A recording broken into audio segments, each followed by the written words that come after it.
하나님의 말씀은 마태복음 8장 5절로 12절입니다. 예수께서 가버나움에 들어가시니 한 백부장이 그에게 나와 그를 간구하여 이르되 주여 내 하인이 중풍병으로 집에 누워 몹시 괴로워하나이다. 이르시되 가서 그를 고쳐주리라. 그 백부장이 대답하여 이르되 주여 내 집에 들어오심을 나는 감당하지 못하겠사오니 다만 말씀으로만 하옵소서. 그러면 내 하인이 낫겠사옵나이다. 나도 남의 수하에 있는 사람이요 내 아래에도 군사들이 있으니 이들어 가라 하면 가고 저들어 오라 하면 오고 내 종더러 이것을 하라 하면 하나이다. 예수께서 들으시고 놀랍게 여겨 그 따르는 자들에게 이르시되 내가 진실로 너에게 이르노니 그 이스라엘 중 아무에게서도 이만한 믿음을 만나보지 못하였노라. 또 너에게 이르노니 동서로부터 많은 사람이 이르러 아브라함과 이삭과 야곱과 함께 천국에서 잔치에 앉으려니와 그 나라의 본자손들은 바깥 어두운 데 쫓겨나 거기서 울며 이를 갈게 되리라. 신랑을 기다리는 교회 마태복음 원전 강해 오늘은 8장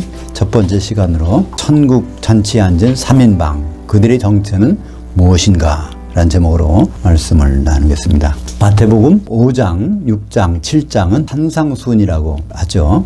천국 백성들이 지켜야 될 헌법을 말하고 있습니다. 이제 7장이 지나서 이제 8장, 산에서 그 말씀하셨는데 이제는 밑으로 내려오셨습니다.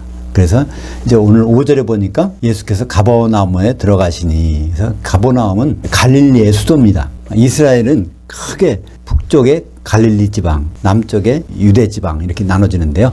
북쪽의 갈릴리의 수도가 가버나움이라고 하는 곳이죠. 그곳이 바로 예수님의 공생애의 중심지였습니다. 그때 한 백부장이 그에게 나와 그를 간구하여, 백부장이라는 것은 로마 군인의 100명의 부하를 둔 장교니까 이방이죠. 이르되 주여 내 하인이 중풍병으로 집에 누워 몹시 괴로워하나이다. 여기서 하인이라는 단어는 파이스를 쓰고 있는데 이건 보통 소년, 어린이를 말하고 있습니다.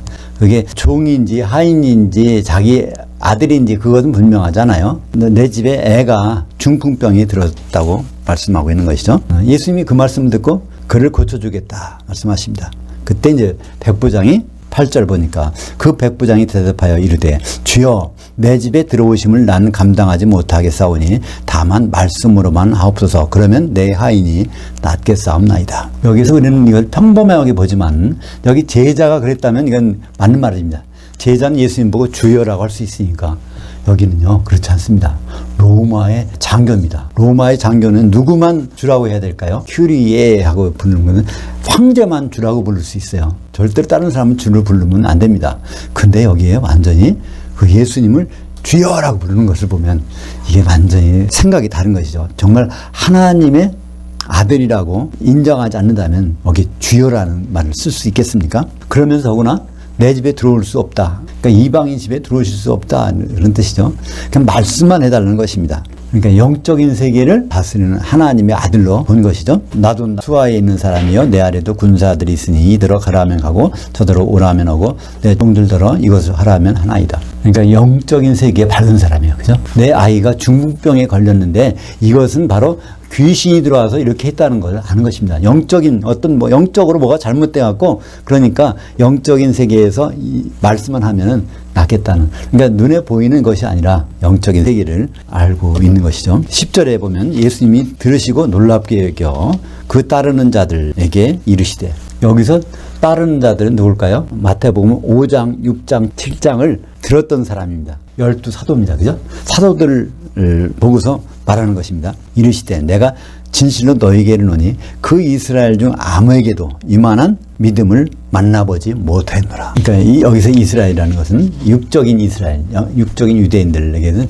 이 사람은 이방인인데 이방인이 바로 영적인 세계를 이렇게 알고 있으니 그런 믿음이 있다는 것입니다. 여기서 예수님을 따르는 사람들 다시 한번 볼까요? 예수님 따르는, 그냥 따르는 것이 아니라 완전히 사도로서 따른다는 의미가 있는 것입니다. 마태복음 19장 28절을 볼까요? 예수께서 이르시되 내가 진실로 너희에게 이르노니 그 새로운 세상에서 인자가 자기 영광의 보좌에 앉을 때 나를 따랐던 너희도 12 보좌들에 앉아 이스라엘 12지파를 심판하리라. 여기에 그냥 아무나 따르다는 사람이 아닙니다. 바로 12명이 사도라는 것을 알 수 있죠. 12명의 사도에게 이 말씀을 하셨다는 것을 볼 수 있습니다. 마태복음 25장 40절 하반절에 보면 너희가 여기 있는 내 형제들 중에 지극히 작은 자 하나에게 한 것이 곧 내게 한 것이니라. 우리는 심판받을 때 뭐로 심판을 받을까요?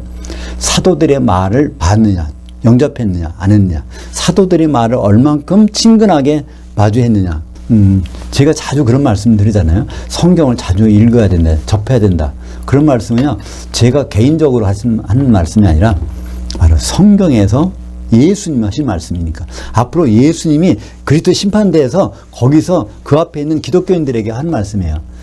여기 있는 내 형제들에게 지극히 작은 자에게 한 것이 바로 내게 한 것이다. 우리가 다 심판대 앞에 섰지만 그때 심판의 결과는 이미 우리들이 오늘 어떻게 하느냐에 따라서 사도들의 말씀을 보느냐 안 보느냐에 따라서 달려있는 것입니다. 고린도후서 5장 10절에 이는 우리가 다 반드시 그리스도 심판대 앞에 나타나게 되어 각각 선악간에 그 몸으로 행한 것을 따라 받으려 함이라. 우리는 항상 이걸 염두에 둬야 됩니다. 우리는 재판 날짜가 정해져 있어요. 재판 장소가 있어요. 그죠? 재판을 받아보신 분은요, 그 재판 날짜와 장소가 굉장히 중요한단 말이에요. 요한계시록 19장 11절부터는 뭐가 나올까요? 그리스도의 심판대가 나와요. 그리스도 심판대의 모습을 다시 한번 볼까요? 요한계시록 19장 14절. 그 하늘에 있는 군대들이 희고 깨끗한 세마포 옷을 입고 백마들을 타고 그를 따르더라. 백마 탄 자 예수님이 오시는데 그 예수님을 따르는 이 사람 누굴까요? 12사도입니다. 그걸 어떻게 알죠? 여기에서 따른다는 말, 예수님을 따랐다는 에클루테오라는 말이 있습니다. 에클루테오가 예수님을 따랐다. 이게 사도라는 말이죠. 성경에서는 사도들의 역할이 너무나 중요합니다. 우리들에게도 사도는 너무나 중요해요. 왜냐하면 중매쟁이고 또 우리를 심판할 자들이니까 그렇습니다. 근데 여기서 예수님이 백부장을 보고 뭐라고 합니까? 이스라엘 중에서 이만한 사람 만나보지 못했다는 거예요. 그러니까 우리는 이스라엘 사람 하면은 이스라엘이 어디서 출발했죠? 아브라함의 아들 이삭. 이삭의 아들 중에 둘 중에 하나, 거기서 야곱. 야곱은 그냥 발목을 잡는 자란 뜻이에요. 자기 형이 발목을 잡고 나왔다 그래서 속이는 자라는 그런 뜻이고, 그러나 하나님은 야곱을 결국 어떤 사람으로 쓰십니까? 20년 동안 외삼촌 집에 갔다가 왔을 때 약복강에서 천사 씨름하다가 그때 붙여주신 이름이 바로 이스라엘입니다. 이스라엘은요, 하나님이 이기게 해주셨다는 뜻입니다. 사라가요, 누가 대적하다라는 뜻입니다. 사라에서 그게 이제 이스라 사역형이 돼갖고 엘은 하나님. 그러니까 천사하고 씨름했는데 천사가 져줬단 말이에요. 일부러. 거기서 나온 말이 이스라엘. 창세기 32장 28절. 내 이름을 다시는 야곱이라 부를 것이 아니요 이스라엘이라 부를 것이니 이는 내가 하나님과 견주며 사람들과 겨루어 이겼습니다. 야곱이요, 가서 돈 많이 벌었어요. 그때는 양과 소가 가축이 재산이니까 자기 부인도 둘이다가 첩도 둘 붙여가지고 많은 건드리고 오는데 다른 데 가서 사면 얼마든지 떵떵거리고 살 수 있어요. 근데 어디 옵니까? 형이 죽이려고 하는데 거기 오는 거예요. 왜? 하나님께 약속한 것이 있으니까. 그때 거기서 이제 이름을 바꿔주시고 이스라엘이라고 하는 것이죠. 그러니까 하나님이 이기게 해주시는 사람. 신약에는 누굴까요? 요한계시록에 이기는 자. 우리가 실력이 있어서 이기는 게 아니에요. 그죠? 하나님이 우리를 이기는 자로 만들어주셔서 결국은 새 예루살렘에 들어가, 신부가 되고 새 예루살렘에 들어가는 그런 것을 우리에게 보여주십니다. 요한복음 1장 47절에 누가 참 이스라엘 사람인가? 이것을 예수님이 말씀해 주십니다. 예수께서 그 나다나엘이 자기에게 오신 것을 보시고 그를 가리켜 이르시되 보라 이는 참 이스라엘 사람이라 그 속에 간사한 것이 없도다. 나다나엘은 누가 소개했죠? 빌립이 가서, 그죠? 나다나엘은 결국 어디 사람이에요? 다른 사람들은 다 제자들은요 어부야. 그 중에 특별히 어부가 아닌 사람이 하는 사람이 있어요. 그게 바로 나다나엘입니다. 그 사람은 가나라고 하는 그 평야지대 거기서 사는 사람이에요. 가나 혼인잔치 바로 그것이 나다나엘의 출신지입니다. 근데 빌립이 가서 말하잖아요. 그 메시아를 그리스도가 나타났다 하니까 나다나엘이 뭐라고 말합니까? 갈릴리에서는 사는 것이 알 수가 없어. 성경에 이렇잖아요. 어디서 난다고요? 베들레헴에서 난다고 돼 있어. 그건 맞지 않아. 그렇잖아요. 그러니까 예수님이 말씀하신 것입니다. 보라 이는 참 이스라엘 사람이라 그 속에 간사한 것이 없도다. 하나님 말씀을 그대로 믿고 따르는 사람이에요. 이 사람은. 그러니까 갈릴리에서는 그 사람이 안 나. 빌립이 소개한 게 갈릴리 이 사람이 갈릴리 출신이라고 말하니까 그럴 리가 없다는 겁니다. 근데 나중에 알게 됐겠죠? 나다나엘은 이분이 베들레헴에서 출생한 분이야. 그걸 알겠죠? 그러니까 간사한 것이라는 것은 거짓말입니다. 사기치는 것입니다. 실제가 아닌데 예수님이 갈릴리에서 났다는 것은 사기치는 거죠. 갈릴리에서 난 게 아니죠. 그죠? 베들레헴에서 나신 분입니다. 성경에 기록된 대로. 로마서 2장 28절. 무릇 표면적 유대인이 아니요 표면적 유대인의 할례가 아니니라. 오직 이면적 유대인이 유대인이요 할례는 마음에 할지니 영에 있고 율법 조문에 있지 아니한 것이라. 요즘에 큰 뉴스가 있어요. 이스라엘, 하마스 그런 얘기가 있죠. 그러니까 하나님이 이스라엘을 세워서 거기에 자리에다가 성전을 쌓고, 그러니까 나머지 이방인들은 싹 쓸어내야 된다. 그런 성전이라고, 영적 전쟁이라고 막 그래요. 이스라엘을 1148년 5월 14일에 거기 나라가 세워졌고, 하나님이 그래서 결국은 주님 오시기 전에 제3성전이 세워진다. 그래서 가자 지구에 사는 팔레스타인 사람들을 다 쓸어버리고 해야 된다. 그걸 주장하는 사람들이 유대인들이에요. 우리나라 그러잖아요. 우리는 하나님의 선민 유대인들을 도와야 된다. 그게 말이 안 맞는 말입니다. 왜 말 안 맞을까요? 로마서 2장 28절. 무릇 표면적 유대인이 아니요. 지금 이스라엘에 사는 사람들은 하나님 보시기에 유대인이 아니라는 겁니다. 왜 유대인이 아닐까요? 그들은 예수를 안 믿어요. 유일신 여호와 하나님이라고 해서 유일신만 믿지 예수를 거부하는 사람들이에요. 그 사람이 어떻게 그 사람들을 세워서 마지막 때 주님이 오신다고 그런 말을 할 수 있습니까? 다 유혹에 빠져가는 거지. 로마서 9장 6절 볼까요? 이스라엘에게서 난 그들이 다 이스라엘이 아니요 곧 육신의 자녀들이 하나님의 자녀들이 아니요 오직 약속의 자녀들이 그 씨로 여기심을 받았느니라. 육적으로 유대인 피가 섞였다는 것은 하나님이 인정 안 하시겠다는 거예요. 언제 이후로? 예수님 오신 이후로. 그전에 유대인이 있었어요. 그러나 그 뒤로는 예수 그리스도 안에 들어오는 사람들이 영적으로 유대인이고 참 이스라엘이라는 것입니다. 고린도후서 5장 17절. 그런즉 누구든지 그리스도 안에 있으면 새로운 피조물이라. 이전 것들은 지나갔으니 보라 새 것들이 되었다. 그러니까 예수 그리스도 안에 있어야 참 이스라엘, 하나님이 이기게 해주시는 자, 이기는 자라는 거래요. 그죠? 이기는 자의 정의가 뭡니까? 끝까지 예수님의 일들을 지켜보는 자, 바로 그게 참 이스라엘인 것을 말씀해 주고 있습니다. 갈라디아서 3장 27절 볼까요? 누구든지 그리스도를 향하여 세례, 이때는 성령 세례죠. 세례 받은 자는 그리스도로 옷 입었느니라. 너희는 유대인이나 헬라인이나 종이나 자유인이나 남성이나 여성이나 다 그리스도 예수 안에서 하나이니라. 이것은 영적인 이스라엘, 참 유대인은요, 성령 세례 가운데 있는 것이 그렇다는 것입니다. 육신으로 유대인이나 이방이나 그거 관계없다는 거예요.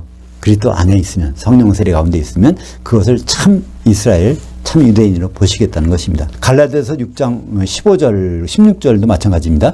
할례나 무할례가 아무것도 아니로되 유대인이나 이방인이나 그게 아무것도 아니로되 오직 새로 창조하심을 받는 것만이 중요하니라. 이게 바로 새로 창조하심을 받는 것이 고린도후서 5장 17절에 새로운 피조물과 똑같은 헬라어입니다. 카이네 크티시스. 이것이 우리말 번역만 조금 달라졌지 그리스도 안에 있는 사람이냐 아니냐, 그러니까 성령 세례 가운데 있는 사람이냐 아니냐, 기름 준비한 사람이냐 아니냐, 이것 가지고 참 이스라엘이냐 아니냐를 구분하시겠다는 겁니다. 그래서 바로 갈라디아서 6장 15절에 새로운 피조물, 새로 창조하심을 받는 것을 뭐라고 합니까? 16절. 무릇 이 규례를 행하는 자들에게와 하나님의 이스라엘에게 평강과 긍휼이 있을지어다. 그러니까 하나님이 이스라엘이라고 인정하는 사람은 누구요? 새로운 피조물들이야.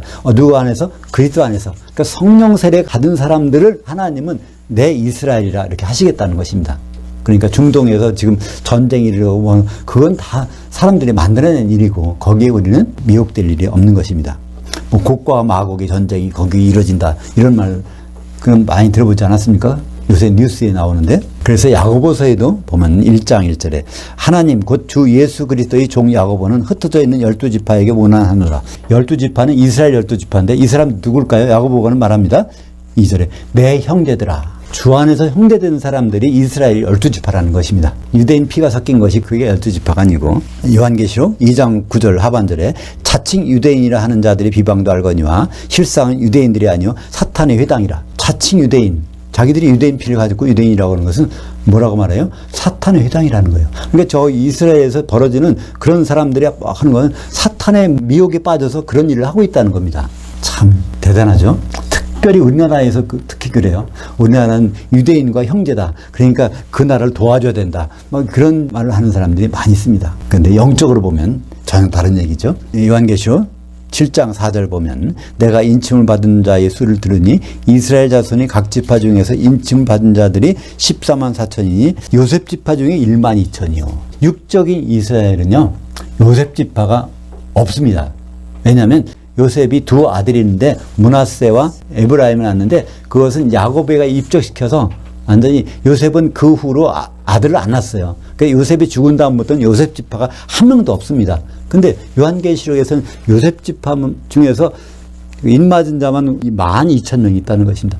그건 원래 육적인 요셉 지파가 아니니까 영적인 참 이스라엘 중에서 요셉 지파가 있는 것입니다. 요한계시록 15장 2절 또 내가 보니 불이 섞인 유리바다 같은 것이 있고 짐승과 그 우상과 그 이름의 수를 벗어난 이기는 자들이 그 유리바다 위에 서서 지옥 불바다 위에 있는 사람들이 할렐루야 찬송을 부르는 사람들이 이 사람이 참 이스라엘인데 이게 바로 누구라고 그랬어요? 이기는 자들이라고 그랬습니다. 요한계시록 21장 12절 크고 높은 성곽이 있고 12문들이 있는데 그 문에는 12천사들이 있고 그 문들 위에 이름을 썼으니 이스라엘 12지파의 이름들이라. 그러니까 문패는 누구를 가리킵니까? 그 집 사람이 이름이 있잖아요. 문패. 거기에 누가 있어요? 이스라엘 12지파 이름이 있다는 거예요. 이것은 육적인 이스라엘이 아니라 바로 요셉 지파를 포함한 영적인 이스라엘, 바로 기독교인들이죠. 오늘 마태복음 8장 11절 보겠습니다. 또 너희에게 이르노니 동서로부터 많은 사람이 이르러 아브라함과 이삭과 야곱과 함께 천국에서 잔치에 앉으려니와. 여기 보면 좀 생뚱맞게 천국에 누가 앉아요? 아브라함과 이삭과 야곱이 앉는데. 근데 그 앞에 뭐가 있어요? 동서로부터 많은 사람이. 이게 바로 이제 모든 기독교인들이 예수님 만난 장면입니다. 공중에서. 근데 거기에 누가 있어요? 아브라함과 이삭과 야곱이 있대요. 근데 아브라함과 이삭과 야곱은 거기 있을 수가 있나요? 천국에 못 들어가는데. 예수님이 그러잖아요. 마태복음 11장 11절 내가 진실로 너에게 말하노니 여자들이 낳은 자 중에서 세례 요한보다 큰 이가 일어남이 없도다. 그러나 천국에서는 극히 작은 자라도 세례 요한보다 크니라. 그러니까 천국 안에서 가장 작은 사람을 뽑았어요. 근데 그 사람이 바로 세례 요한보다는 크다니까. 세례 요한은 천국에 못 들어간 사람이잖아요. 근데 여자가 낳은 모든 자들, 이 여자가 안 낳은 사람 누가 있어요? 그 자 중에서 세례 요한이 가장 크다 그러니까. 그러니까 세례 요한에 이전에 있던 사람들, 아브라함과 이삭과 야곱은 세례 요한보다도 작으니까 천국에 못 들어간 거 아닙니까? 근데 여기 보니까 천국에 들어갔다고 했어요. 거기 있다고. 근데 거기서는 그냥 천국이 아니라 천국 잔치에 앉으려니와. 그게 아나클리노라는 말은요, 잔치에 앉는다는 말이에요. 혼인잔치에 앉는다는 말이에요. 더구나 혼인잔치에 아브라함과 이삭과 야곱이 들어갑니까? 안 들어가죠? 마태복음 11장 13절에 모든 선지자와 율법이 예언한 것은, 그러니까 구약 성경에 예언한 것은 세례 요한까지니 만일 너희가 즐겨받을진대 오리라 한 엘리야가 이 사람이니라. 그러니까 성경에 나오는 이름들이 나오면요, 그 사람이 환생해서 그 자리에 있다고 보면 안 됩니다. 예수님이 변화산에 올라갔는데 거기 보면 누가 있어요?